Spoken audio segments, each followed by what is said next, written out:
नमः शिवाय। मैं हूँ वामिका और आप सभी का हमारे चैनल आध्यात्मिक सागर में बहुत बहुत स्वागत है। आप सभी का दिन शुभ और मंगलमय हो और भोलेनाथ जी आपकी सभी मनोकामनाओं को पूर्ण करें।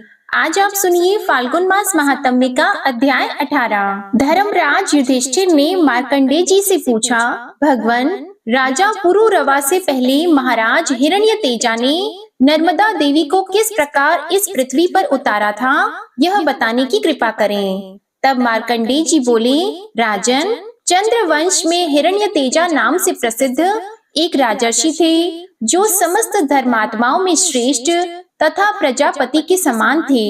वे पर्वत, वन और काननों सहित समूची पृथ्वी का एक छत्र शासन करते थे। उनकी राजधानी चंद्रपुरी थी, जो इंद्र की अमरावती के समान शोभा पाती थी। एक समय अमावस्या को सूर्य ग्रहण लगने पर इस जम्बू द्वीप में बावली, कुआं और सरोवर होने पर भी कोई नदी नहीं उपलब्ध हो सकी, जहां देवताओं और पितरों का विशेष सत्कार हो सके। उस समय तक जम्बू द्वीप में कोई नदी थी ही नहीं। राजा ने लाखों गौएं, स्वर्ण, मणि, रत्न, खजाना, घोड़े और अगणित मत वाले हाथी ब्राह्मणों को दान में दिए। हव्य और कव्य से पितरों को भी तृप्त किया।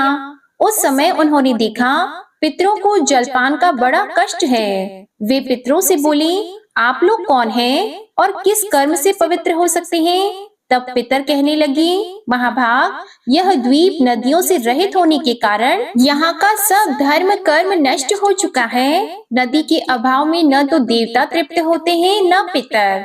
यदि इस द्वीप में नर्मदा उतर आए तो हम लोगों की मुक्ति हो जाएगी। महाराज, यह यथार्थ बात हमने आपसे बता दी। अब आपकी जैसी रुचि हो वैसा करें। हिरण्यतेजा ने कहा, अब मुझे पितरों का उद्धार करना ही उचित प्रतीत होता है, अन्यथा इस राज्य से क्या काम है। यदि मैं पितरों को तृप्त न कर सका तो मेरा जीवन भी व्यर्थ है। ऐसा कहकर राजा हिरण्यतेजा उदयाचल पर्वत पर गए और कंद मूल एवं फल का भोजन करते हुए भगवान शिव की उपासना करने लगे। उन्होंने बड़ी कठोर तपस्या की। उनकी उत्तम भक्ति जानकर त्रिनेत्रधारी भगवान शंकर ने प्रत्यक्ष दर्शन दिया।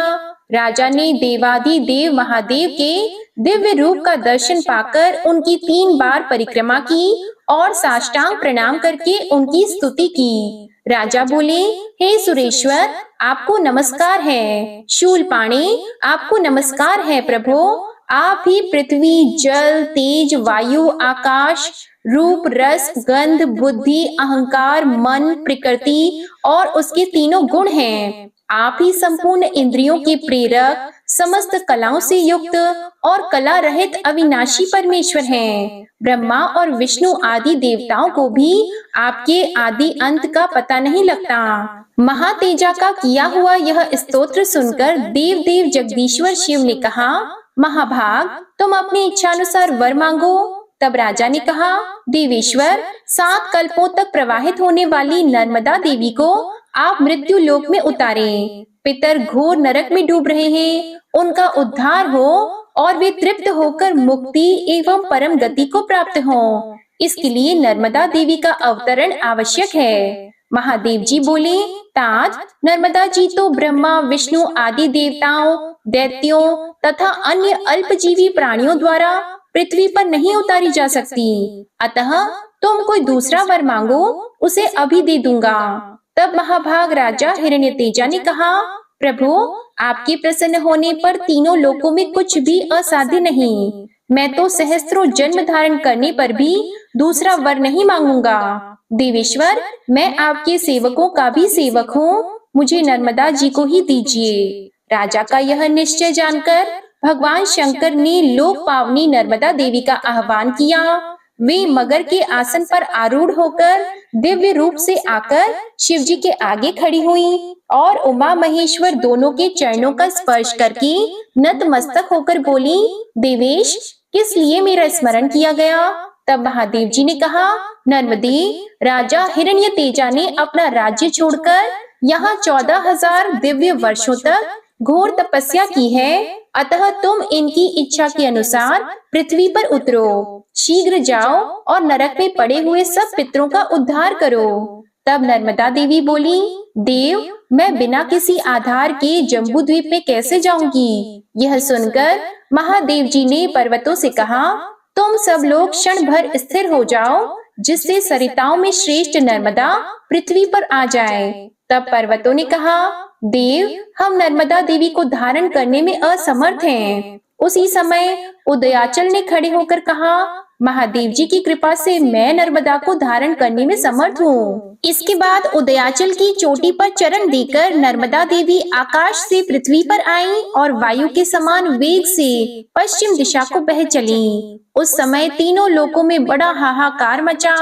नर्मदा की जल का वह भयंकर कलकल नाद सुनकर पाताल लोक से एक तेजोमय प्रज्वलित लिंग प्रकट हुआ और हुंकार पूर्वक बोला, सब पापों को हरने वाली तथा उत्तम व्रत का पालन करने वाली नर्मदे, मर्यादा धारण करो। तुम्हें धारण करने के लिए महादेव जी ने 3 पर्वतों की सृष्टि की है, मेरु, हिमवान और कैलाश, तथा चौथा पर्वत श्रेष्ठ विंध्य भी तुम्हें धारण करने में समर्थ है। इन पर्वतों की लंबाई पूर्व से पश्चिम दिशा की ओर 32,000 योजन है और दक्षिण से उत्तर की ओर चौड़ाई 500 योजन की है। इसके बाद राजर्षि हिरण्यतेजा ने नर्मदा से कहा, देवी, आपने हमारे पितरों का उद्धार करने के लिए बड़ा अनुग्रह किया है। नर्मदा ने उत्तर दिया, राजन, तुमने मेरे लिए महादेव जी की आराधना एवं तपस्या की है, इसलिए जो तुम्हारे माता पिता के वंश के लोग हैं, वे और तुम्हारी रनिवास में रहने वाली स्त्रियों के भी जो सगे संबंधी हैं, वे सब मेरे प्रभाव से उमा महेश्वर के लोक में चले जाएंगे। तब राजा ने नर्मदा में विधि पूर्वक स्नान करके देवताओं और पितरों का तर्पण तथा श्राद्ध और पिंडदान किया। इससे उनके सब पितर नरक से निकलकर देवयान मार्ग पर स्थित हुए। यह नर्मदा का पहला अवतरण आदि कल्प के सत्य युग में हुआ था। दूसरा अवतार दक्ष सावर्णी मनवंतर में हुआ और तीसरा अवतार राजा पुरुरवा के द्वारा वैष्णव मनवंतर में संपन्न हुआ है। राजन, यह प्राचीन वृतांत जैसा मैंने अपनी आंखों देखा है वैसा बतलाया। नर्मदा में स्नान करने, गोता लगाने, उसका जल पीने तथा स्मरण और कीर्तन करने से अनेक जन्मों का घोर पाप तत्काल ही नष्ट हो जाता है। मार्कंडेय जी कहने लगे, राजन, क्षत्रिय कुल में उत्पन्न पुरुकुत्सु नामक राजा महान यशस्वी थे। उन्होंने पहले 1 सहस्त्र वर्षों तक महादेव जी की आराधना की। उनकी तपस्या से संतुष्ट होकर महादेव जी ने पूछा, राजन, तुम कौन सा वर चाहते हो? तब राजा ने कहा, देव, नर्मदा नाम से प्रसिद्ध परम सौभाग्यशाली नदी है, उसे आप इस भूतल पर उतारें। तब महादेव जी बोले, राजन, इसे न मांगकर कोई दूसरा वरदान मांगो। इतना सुनते ही वे महाभाग क्षत्रिय पुरुकुत्सु मूर्छित होकर पृथ्वी पर गिर पड़े। यह देखकर शिवजी ने कहा, राजन, तुम स्वस्थ हो जाओ, मैं सरिताओं में श्रेष्ठ नर्मदा को मृत्यु लोक में उतारता हूँ। इसके बाद महादेव जी के कहने पर पर्यंक नामक पर्वत ने महादेवी नर्मदा के वेग को धारण करना स्वीकार किया।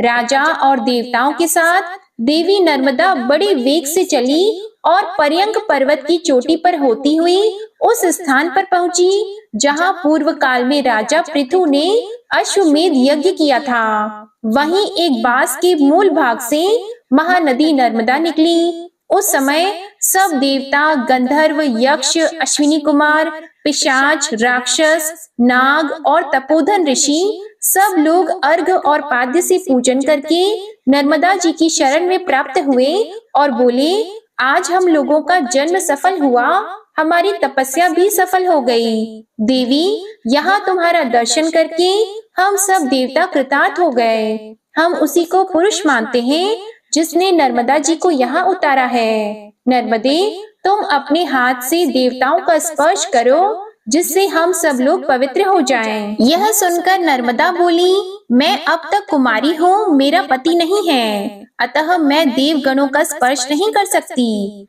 नर्मदा का यह उत्तर पाकर देवता चिंता से व्याकुल हो उठे और बोले, देवी, तुम्हारे समान रूप गुण से संपन्न उत्तम वर कहाँ से प्राप्त हो सकता है? जिसने तुम्हें इस लोक में प्रकट किया है वही तुम्हारा पति हो। पूर्व काल में ब्रह्मा जी के शाप से समुद्र मर्त्य लोक में जाकर राजा पुरुकुत्सु के रूप में उत्पन्न हुआ है। वह इक्ष्वाकु कुल के आनंद को बढ़ाने वाला है। वह देव तुल्य क्षत्रिय पुरुकुत्सु तुम्हारे लिए श्रेष्ठ वर हो। तब नर्मदा बोली, जिनमें इस प्रकार देवत्व है, जिनकी समस्त प्रजा धर्म में स्थित है, उन महात्मा पुरुकुत्सु के लिए और क्या कहा जा सकता है। स्वयंभू ब्रह्मा जी के मानस पुत्र जिस प्रकार धर्मनिष्ठ बताए गए हैं, उसी प्रकार से पुरुकुत्सु भी सब धर्मों के पालन में तत्पर हैं। अतः मैं इनको पति रूप में स्वीकार करती हूँ। तब राजा पुरुकुत्सु बोले, नर्मदे, तुम देव कन्या हो, मुझ पर कृपा करो, जिससे मेरे पितर स्वर्ग को जाएं और मेरा भी महान यश हो। यह सुनकर नर्मदा कहने लगी, राजेंद्र, ऐसा ही हो। आप मुझसे जो जो चाहते हैं वह सब मेरे प्रसाद से आपको प्राप्त हो। ऐसा कहकर देवी नर्मदा पर्यंक पर्वत से निकलकर पश्चिम दिशा की ओर चली गईं।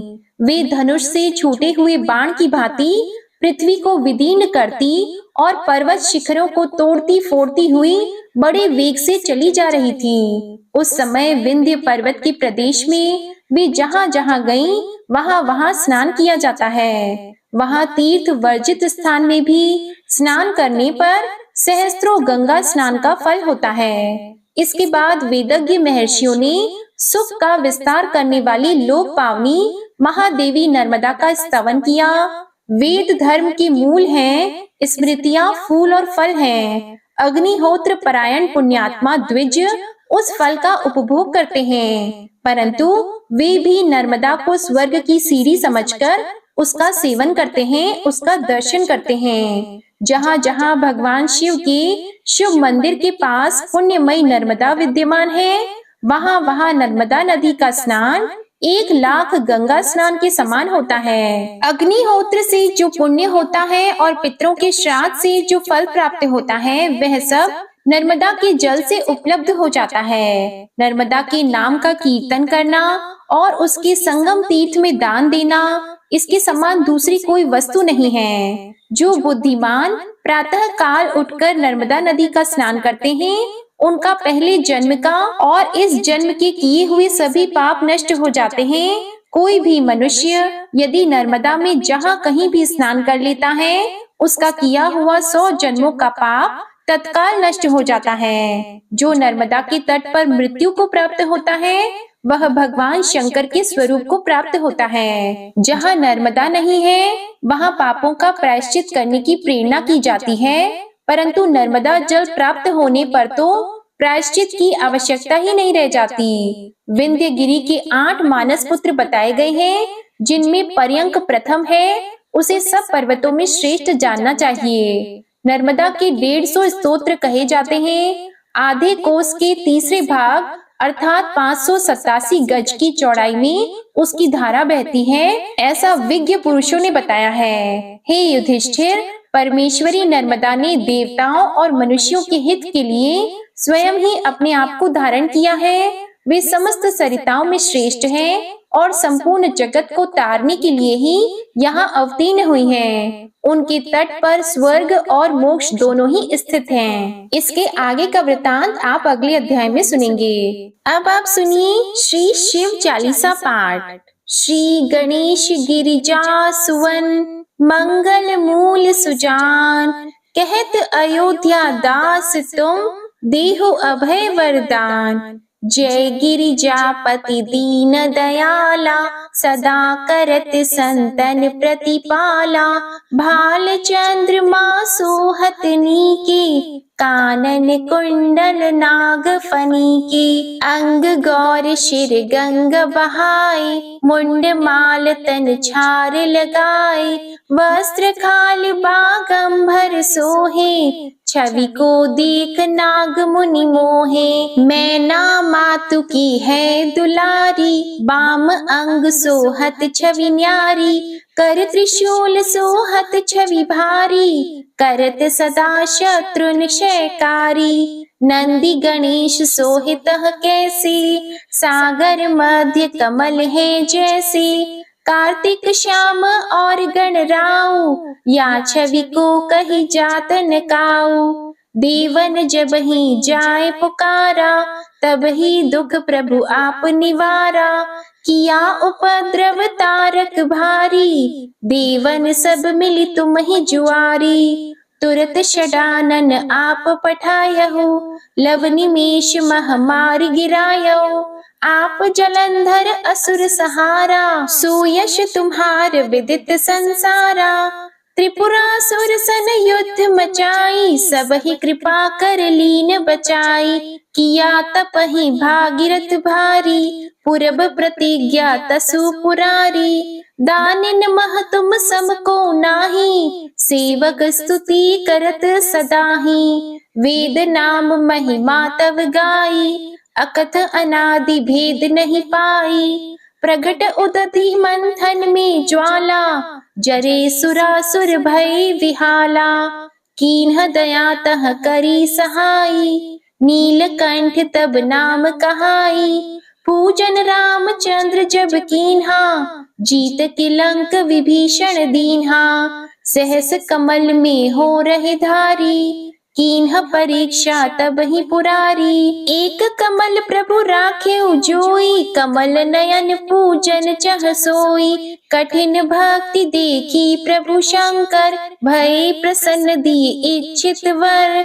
जय जय जय अनंत अविनाशी, करत कृपा सबकी घटवासी। दुष्ट सकल नित मोहि सतावे, भ्रमत रहे मोहि चैन न आवे। त्राहि त्राहि मैं नाथ पुकारो, यही अवसर मोहि आन उबारो। ले त्रिशूल शत्रुन को मारो, संकट से मोहि आन उबारो। मातु पिता भ्राता सब कोई, संकट में पूछत नहीं कोई। स्वामी एक है आस तुम्हारी, आय हरहु अब संकट भारी। धन निर्धन को देत सदाही, जो कोई जाची वो फल पाही। अस्तुति के ही विधि करो तुम्हारी, क्षमहु नाथ अब चूक हमारी। शंकर हो संकट के नाशन, मंगल कारण विघ्न विनाशन।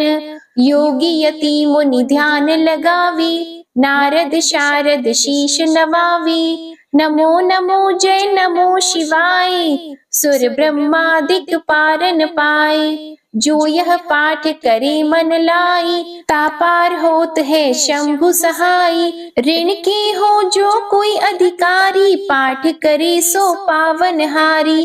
पुत्रहीन कर इच्छा कोई, निश्चय शिव प्रसाद तेहि होई। पंडित त्रयोदशी को लावे, ध्यान पूर्वक होम करावे। त्रयोदशी व्रत करे हमेशा, तन नहीं ताकि रही कलेशा।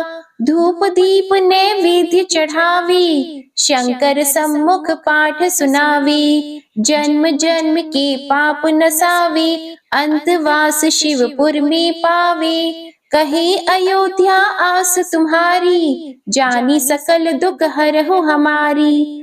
नित नेम कर प्रातः ही, पाठ करो चालीसा। तुम मेरी मनोकामना, पूर्ण करो जगदीश। मगसर छठी हेमंत ऋतु, संवत 64 जान। स्तुति चालीसा शिव ही, पूर्ण कीन कल्याण। शिव चालीसा समाप्त होती है। प्रेम से बोलिए भगवान भोलेनाथ की जय। आपको आज की कथा पसंद आए तो वीडियो को लाइक करिएगा, शेयर करिएगा, कमेंट में भगवान भोलेनाथ जी की जय लिखिएगा और चैनल को भी सब्सक्राइब करिएगा।